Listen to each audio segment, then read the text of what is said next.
Yeah, oh yeah, big time, diverticulitis, any ectomy from the gut, you know, appendectomy, cholecystectomy, all that little stuff. Okay, here we go. It's Alexander, right? Is that's her name? Sometimes I actually remember, and I go, wow, that was really, really good. Okay, since you're not here, let's do this. Let's do some TCAs, tricyclic antidepressants. What do you know about those? Sure. That's okay. And I think the week before your test tells you, this is when you remediate a little bit. This is when you say, oh, I didn't know, I better look at it, you know.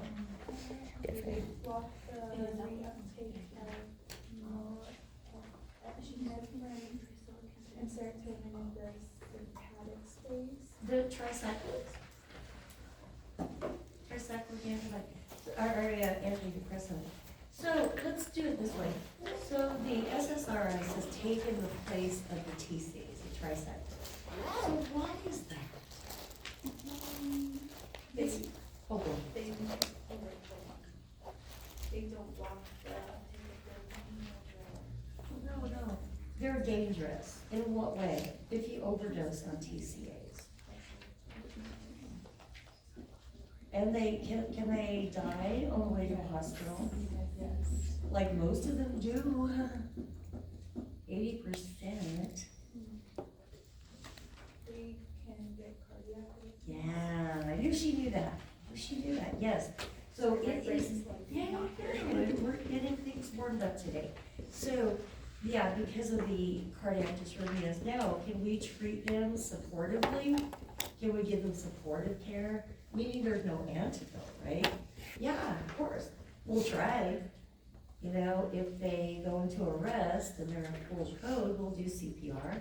If it's a particular arrhythmia, can you give ACLS drugs? Yeah. But sometimes it doesn't work. It's just a gnarly type of drug. And so, Erin, what drug goes under that category? Amitriptyline. That's exactly right. And amitriptyline, the other thing about the TCAs, they can cause drowsiness. They're actually really, really good hypnotics. So we would give them like at the VA, oh God, they had so many patients on hand. That's where I learned amitriptyline, was at the VA. And we give it 2100 because you don't want to give that during the day. It's like you don't want to give Lasix at night, you know, same thing. You don't want them being drowsy and safety risk, yeah. Okay, very, very good. Let's go off to, hello. See, your patient has a deep vein thrombosis. And maybe even a pulmonary embolism. Let's just say it's a DVT. Sue, what is the typical treatment for that?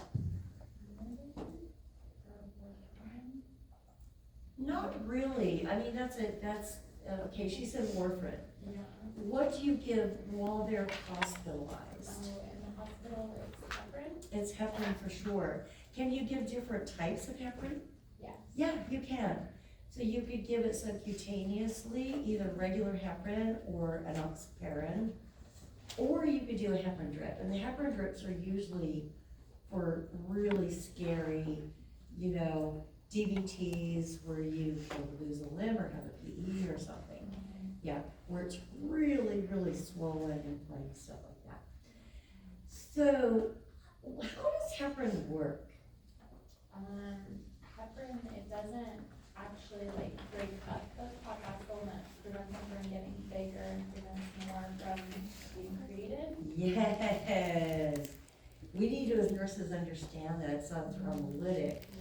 So it resolves the clot. It does not dissolve the clot. Totally different. Does that imply or really tell that patient that that clot's always going to be there? Yeah, that clot's good.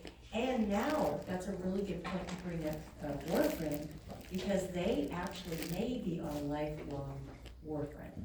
If it's a really potentially a bad, could be embolus, yeah, they might be on that. But yeah. Someone was on it. Yeah. Had to give them the clots. Yep. Yeah, you end up breaking off and embolizing to the lung, or brain, or heart, yes. We don't like clots. Okay, let's see, where are we? Oh, speaking of anticoagulation therapy, Donna. So your patient's getting ready to go home. They have been doing pretty well in heparin drip, and now they're gonna go home on that Coumadin prescription, right, the warfarin prescription. What do you have to do as a nurse? They're on a drip. Yeah, Do you take a blood draw? well, yeah, you have to take the coags, right, but are you gonna suddenly abruptly stop? No. Okay, so what you gonna do? Taper. Yeah, sort, yeah. No, it's not. At taper, we know that we wanna use the right, you're getting there, you're really close. It's a bridge. Pepper bridge. Yes, heparin Coumadin bridge, so exactly what is that? It's okay. So, you wanna you give it the same time? Yes, Because, warfarin is, take a long time to get to the therapeutic level. yes. So, yeah. Speaking the language, that's exactly right. What's your therapeutic range? Oh God, hold on. No, it's okay. You're good, you're good. 2 to 3. Yeah, I heard somebody whisper it, but that's okay. It's 2 to 3. And of course, 2 to 3 is variable depending on what it's there for, what they're there for, whether it's a valve or chronic AFib or whatever it is, or prophylaxis. Pacemaker is a little different. I think for a pacer or for a valve, I think it's higher.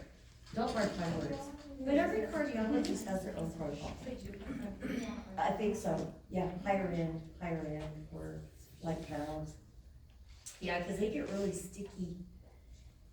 Okay. So is it 2 to 3 or 2.5 to 3.5? Oh, I wouldn't even think about it. I think with the pacemaker it's 2.5. Yeah. That's not gonna be on this test, but yeah, so there's a couple things that are higher, some are lower. Okay, where we at? Oh, there, finally, we get something that, hey, did we talk about hyperthyroidism before? Okay, yeah, I think this is out of place, and I'm actually gonna delete this question right here. Cause I'm gonna put that on your endocrine test. That's gonna be on exam 4. Oh, I know. When did this semester happen? We're already past midterm, unbelievable. Hypothyroidism occurs in the octotide. Let's see, where am I at here? Sandostatin. We're on, where are you gonna get all your immunizations? At the back of the, yes. Yes, on drugs to control Immunizations, bleeding. and there are 5, I believe, right? 1 through 5, so I'm not gonna go through those. And the reason I put those on there, those are really, really good questions. They're developmental, and there's allergies. Okay, who do we have next? We have you, you. Oh, how rude, you. You can tell I really have a deficit with names.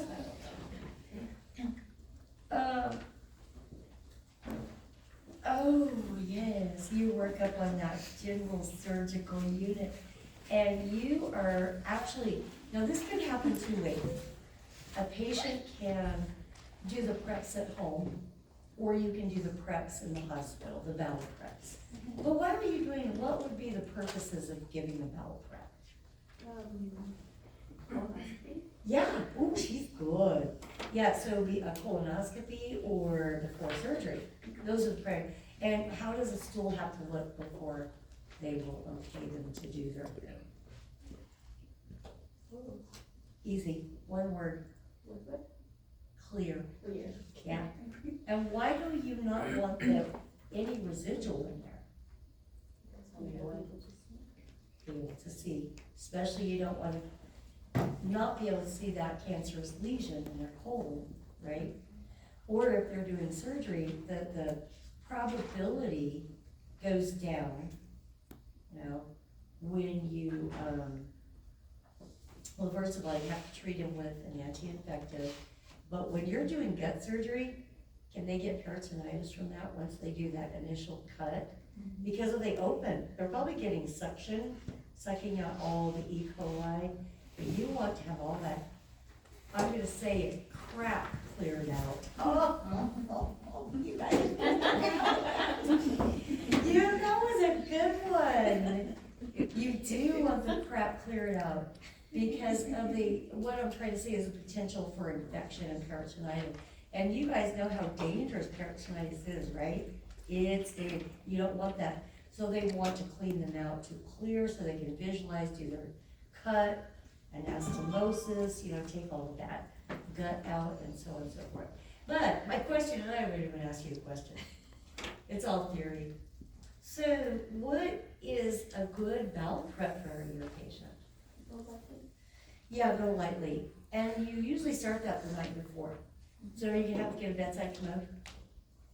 Could you imagine putting them on a little fracture pan?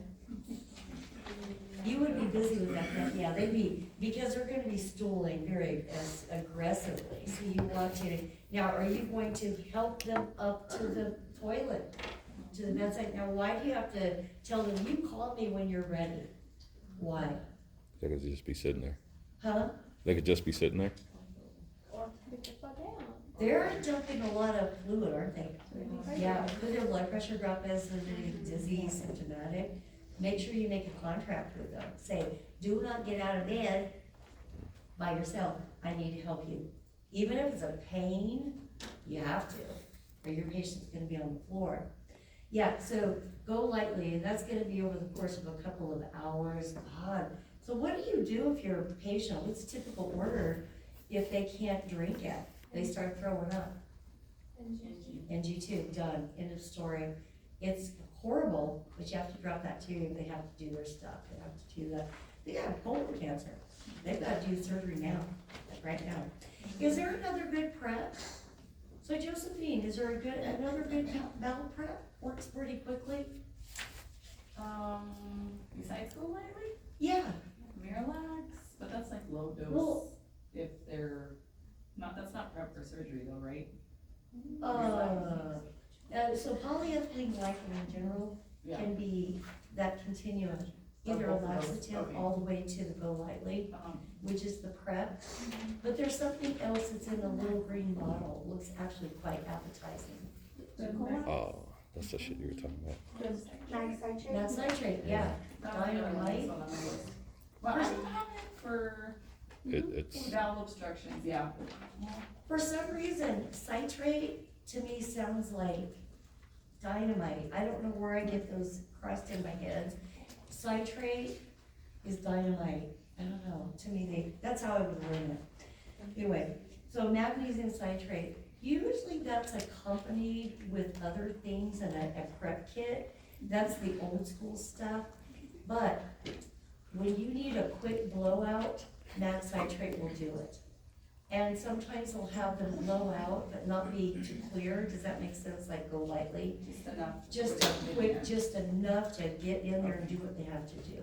Potentially even emergently, if that makes any sense. So would this be like a select all that applies? Because like you have go lightly and then you also have mag. So like mag would be like, you need to clear them out fast, then you would It say. could be. It could be. So, Just depends on. you have to know, yeah. So you have to know it all, don't you? Kind of have to know it all. Okay. Let's see. Ariella. God. Ariana. Is that right? Yes. See, even after knowing, I'll lose it. Okay. Oh, here we go. Your patient is taking tons of NSAIDs because they have an allergy to corticosteroids. So they have to take massive amounts of, Aleve or Motrin, ibuprofen, basically. What is the problem with taking too much of those? It's not good for the liver. There's two organs certainly that it does affect. We know that acetaminophen is the liver drug, right? Alcohol and acetaminophen.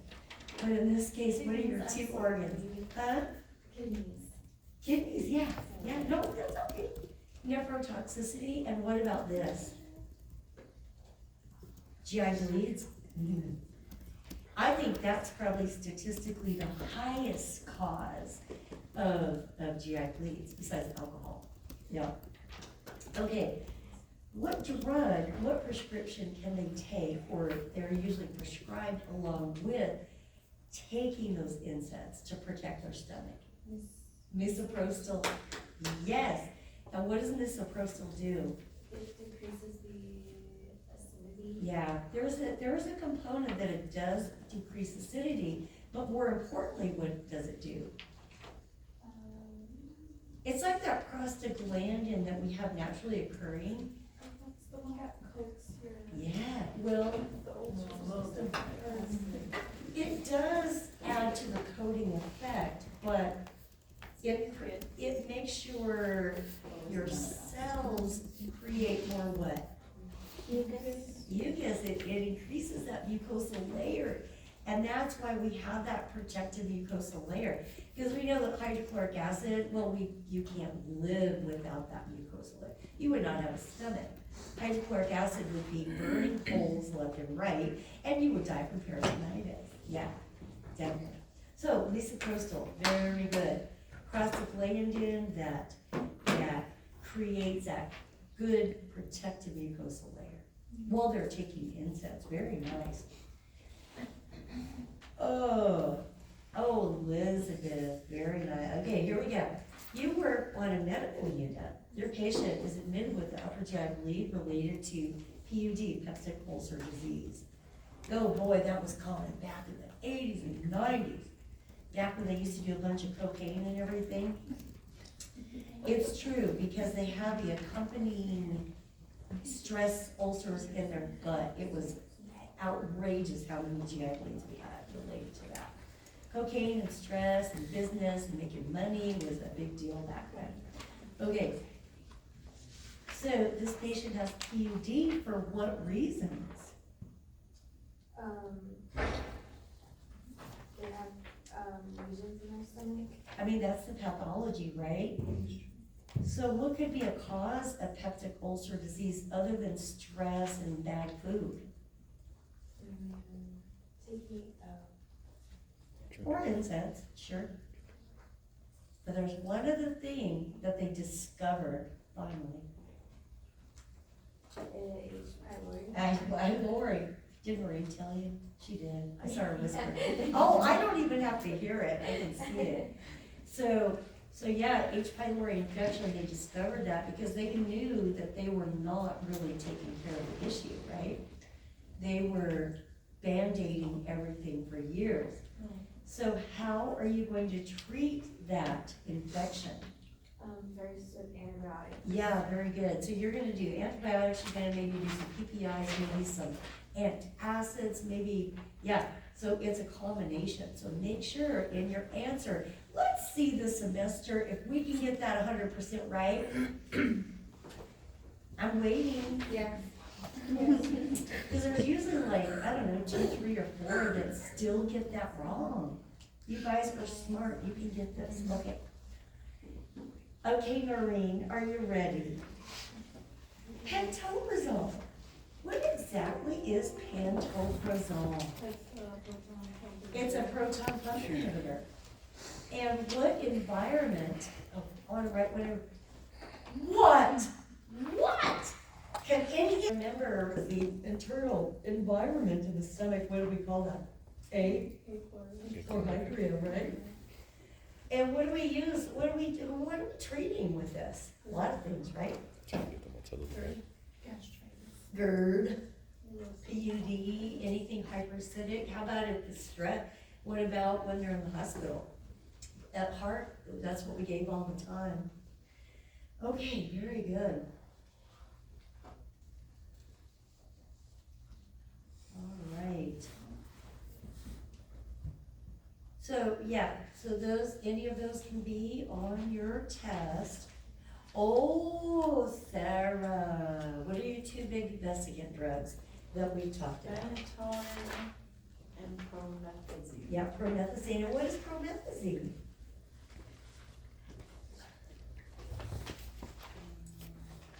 It's a med. It is an antiemetic, yeah, certainly is. That's a lawsuit, right? The amputation, did you guys Google that yet? I would highly encourage you to read about that. And then phenytoin, what's phenytoin?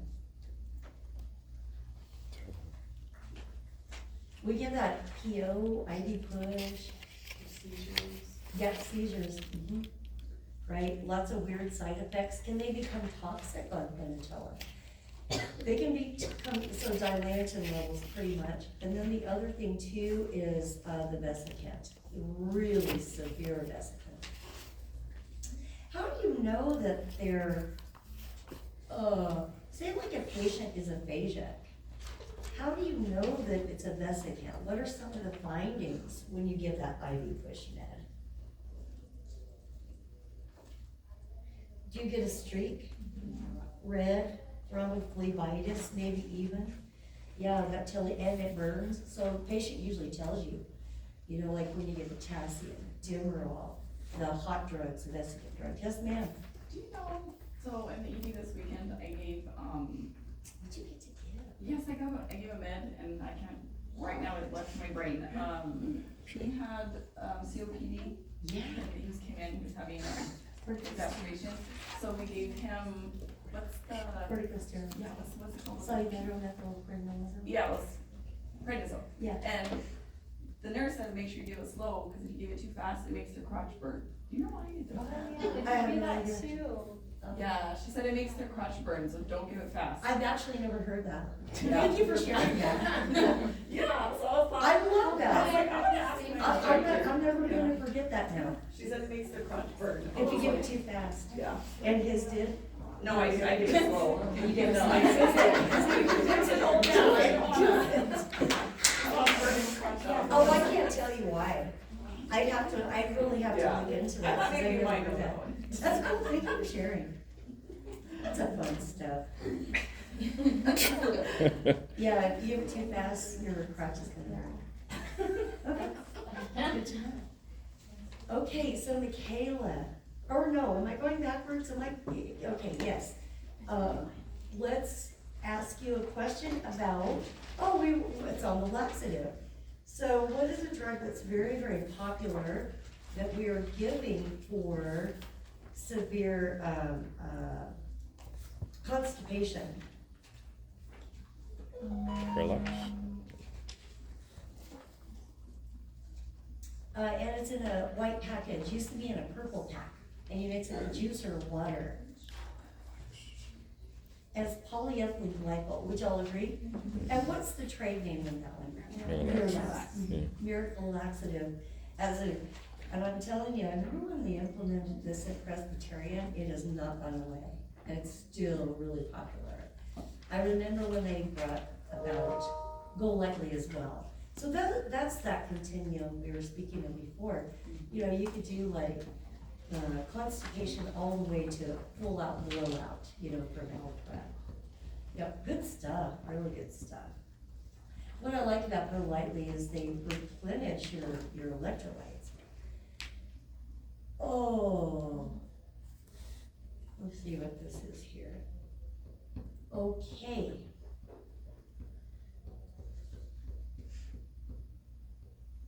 What?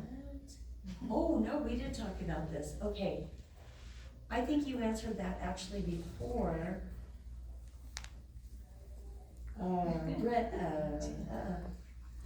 She was sitting over there, Jenna, we only had one, just sort of like a couple semesters ago. All right, proton pump inhibitors. Oh, they can't take proton pump, so if they can't take proton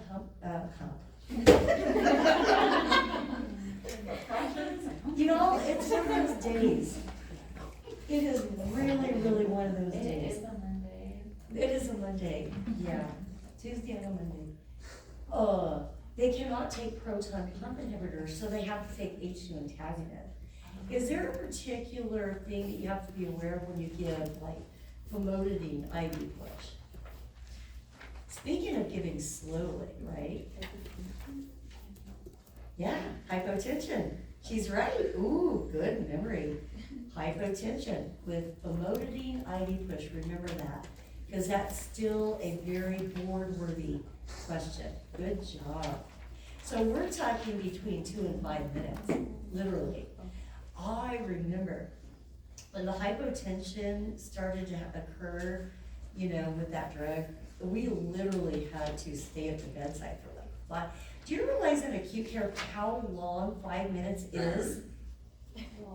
It's a long time.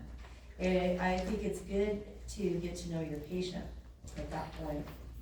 So where are you from? How many kiddos do you have? You know, that kind of thing. It's fun to get to know your patient. Because you know, in acute care, oftentimes we don't have time. You have to be pretty skilled with that, especially if you have a patient who wants to talk to you. They want to chat with you and you can't. It's an art to be able to say, oh, sweetheart, I gotta go, okay? We'll chat later. You know, you have to be really nice about it, because they might get their feelers hurt otherwise if you go, you know, you just kind of skip out. That can be perceived as rude. I don't ever want to seem rude to my patient. I like my patient. Even when they're cussing at me, I'm still sort of like, I feel sorry for them for, you know, say, you don't have to cuss at me, right? Do you do that with you? I'm on your side. And I'm here to help you. Okay. She did good. Okay, that's Ashley over there. There is a drug that's very, very good for peptic ulcer disease that helps to heal those lesions in the stomach. And what would you think that drug would be? I always ask her the one question that she doesn't know. Is that one the sulforaphate? Yes, sulforaphate, that's correct, or carafate, very good.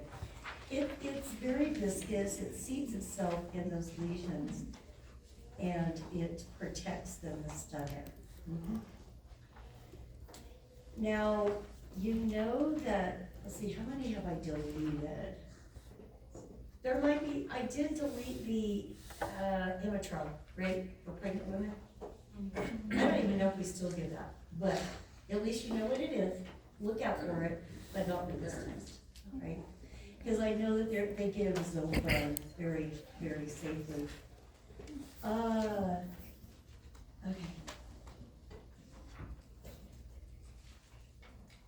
Oh, this is very good. She got it right. And then we're Terry. Did I ask you a question yet? Previously. The first round? Yeah. Okay. Let's do this then.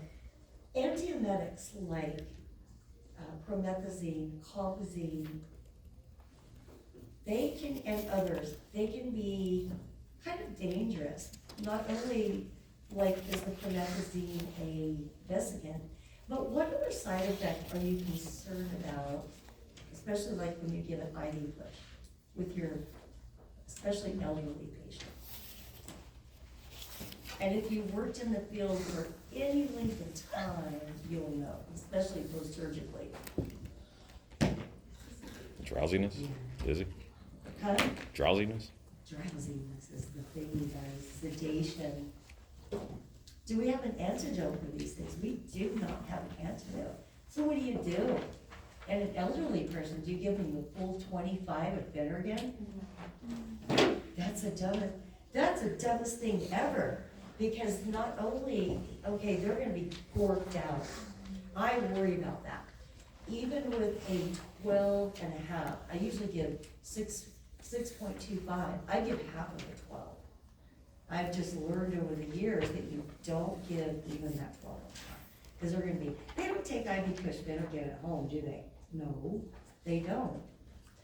So, be very, very, careful with that. Oh, and the other thing too, speaking of Finnegan, do you have to dilute it these days? How are they diluting it? In a piggyback, they're doing the piggyback thing, oh yeah, and so they don't cause an amputation. Okay, very good, let's go to the back there. Is there a drug, an antiemetic that can cause a prolonged QT interval? Zofran, very good. What's the other name? What's the generic name? Oh, she said that really good, that's very nice. So prolonged QT can turn into? Torsades de Pointes, excellent, excellent. You know, that's one of those things y'all need to know for all of your GI tests. All right. We have some diarrhea going on here. And this is secondary to taking a bunch of antibiotics. So you as the nurse, in any unit, what would you be giving? Pre and probiotics. Yep, probiotics, right, acid, it's, lactobacillus and, acidophilus. Yeah, it's replacing the flora. Okay, I'm gonna ask you another question.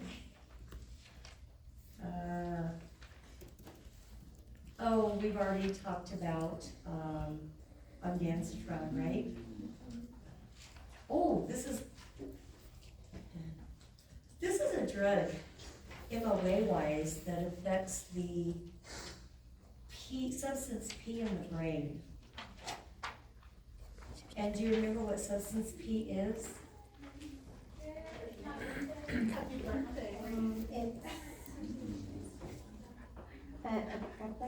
Yes, I know it's weird.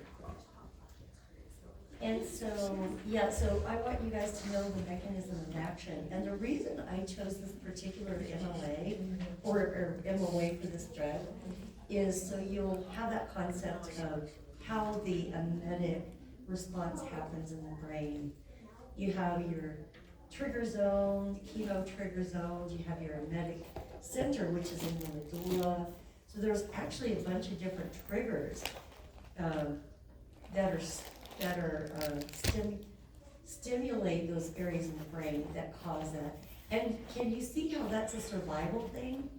It really comes down to it being survival, regurgitating something that's either toxic or poisonous. So more than one. I believe that the PowerPoint that I put in whatever week that was, it talks about that. There's a really good picture to show you.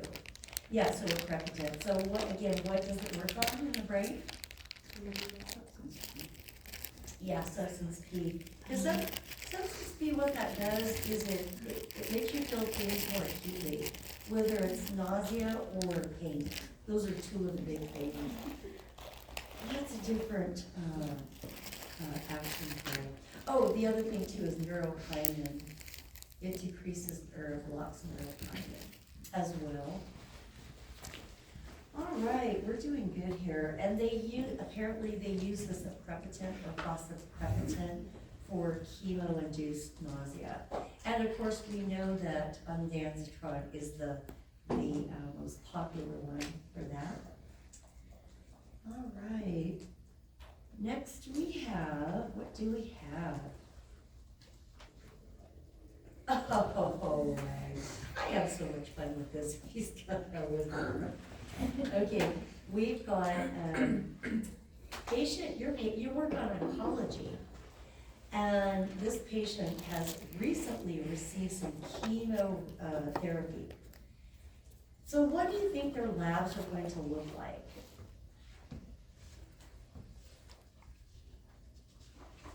What are the labs that you're gonna be looking at?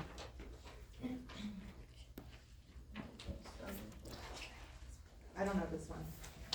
Well, I'll stay on you. Okay. So, what's a word cause when you have bone marrow suppression? Oh, it's, Because I know you know this. starts with the M. Myelosuppression? Yes. Myelosuppression. And what exactly is myelosuppression?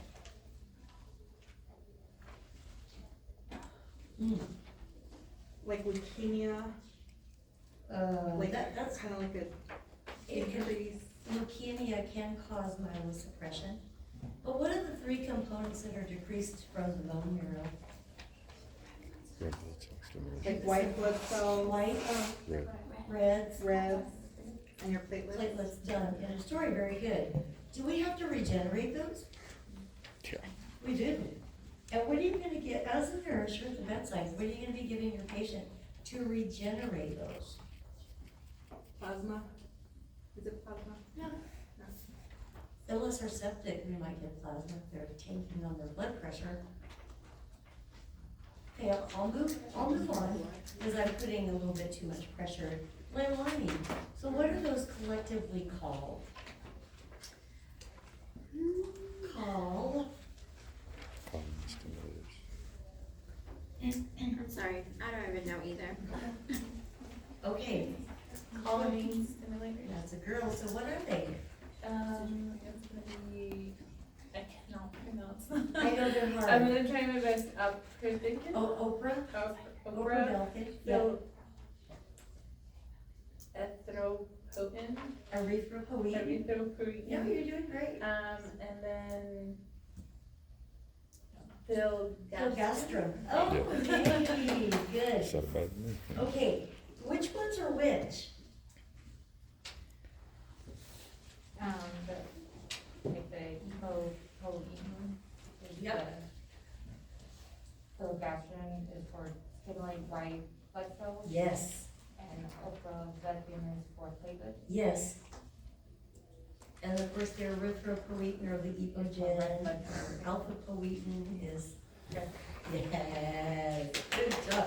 And they're collectively called colony stimulators. Yeah, wonderful. Now, do you give blood on oncology? Oh, yeah, all the time. That was one of the things we gave. And you're treating, I really increased my skills with sepsis on the oncology unit. Because many of them were neutropenic and septic, right? So, we have to be really careful with that one. Oftentimes, they would not have a porta cap, so you'd have to start their IV. Do chemotherapy patients or previous chemo have good veins? You have to be super good with IVs on those units. Me and David Ada, we used to compete. He'd walk out of there and I said, did you get it? He was really good. Yeah. Him and Russell, and who was the other one? Sonny. He just blew me away sometimes with his IV skills. I would actually sort of indirectly watch him. You know, we get pride, we get some ego as nurses sometimes, but I go, just checking. Yeah, ooh, he was great. I don't know if he's still working at Press. He worked on the general surgical unit. I don't know if any of those people are left. Okay. Let's see, where we're almost done. We have 4 minutes before our last break. Let's see, back up to the, gosh, we've gone around 3 times, this is great. Oh, excellent. Oh, what's this used for? An antipsychotic. It is an antipsychotic, isn't it? So clozapine, and I have it right here. What do I want to do with this one?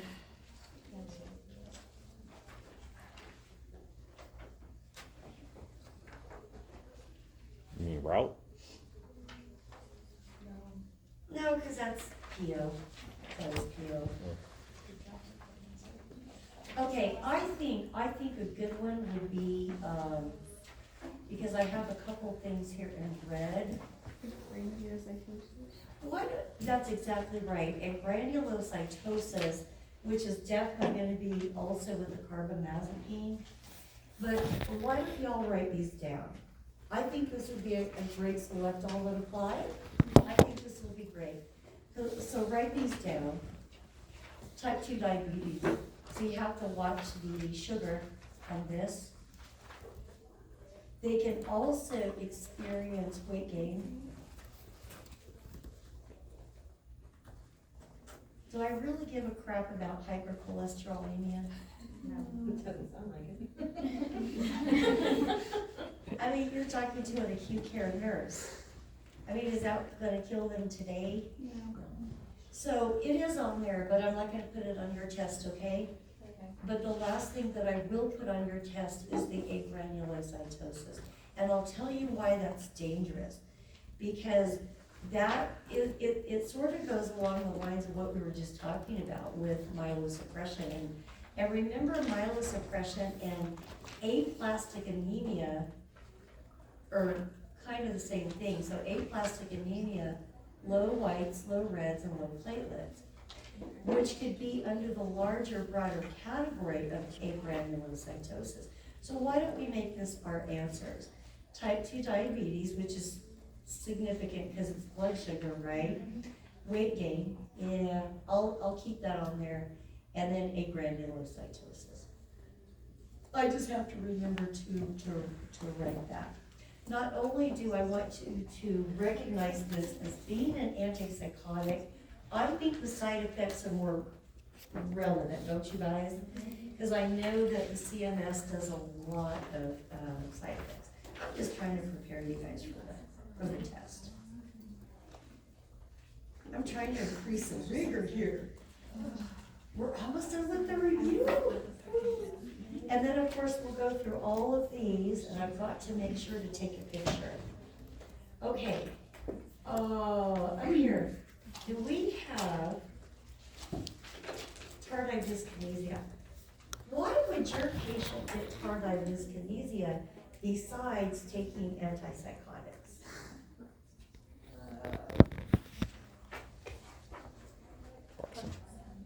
Is there a GI drug that can cause it if they take it long term? I know you do. Is it the,